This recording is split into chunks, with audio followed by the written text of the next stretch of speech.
How have you in your world really um, aligned yourself with, I guess, what were the steps? Like, what was the 1, 2, 3 steps that you have taken, the pivots that you've taken to set your own boundaries? Yeah, I believe in uh,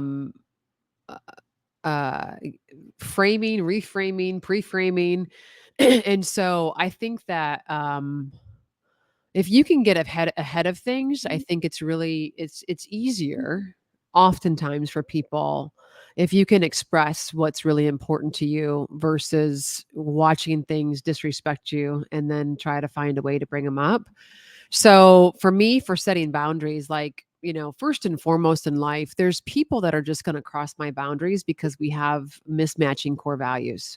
And, I'm 43 now, but like I heard this word in my 20s and in my early 30s. And, it didn't really resonate until I got it in a couple bad situations in corporate America or with business partners where I'm like, why is this so hard for me? Well, it's because she's violating my core values any way we slice it. So Well, for me, being able to be in touch with my intuition and my spirituality and really hone in on that, you know, I have to feel comfortable and feel somewhat safe. And so if I can't do that, then I'm not going to be in your presence. Appreciation, respect, integrity, truth, these are all parts of my core values.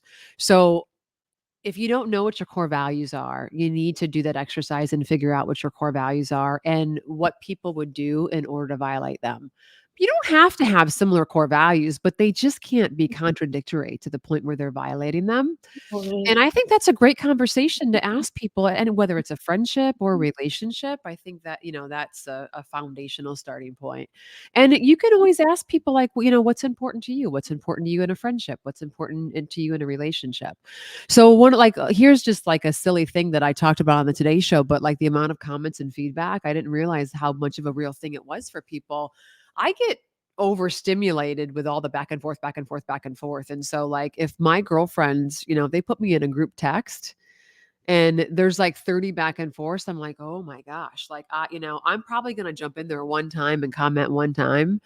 But then I would carry this burden of guilt, like, oh my gosh, they don't think I like them, and they don't, I didn't comment on this. And then finally, when I got ahead of it, well, I didn't get ahead of it, but I proactively put a message out there. I left a voice so that they could hear my voice, and I said, listen, I would have said, Sabrina, listen. I just want you to know that I love and respect and appreciate you. And I love this, just recognize that for me, being on my phone all the time and seeing all these messages, like it just drains my battery in general. And so it's not, I don't want you to think that I don't like it. I love that you have me in the group, but and so like now I don't feel bad about it when they see that. And now I know that they know how much I love them. I would rather meet for coffee and catch up than do that stuff. It drains my battery Um, too fast. yeah, I love that. And I think that's so important to do, not only in our relationships, but also our friendships. And I Yeah. love how you're talking about getting ahead of it Yeah. because in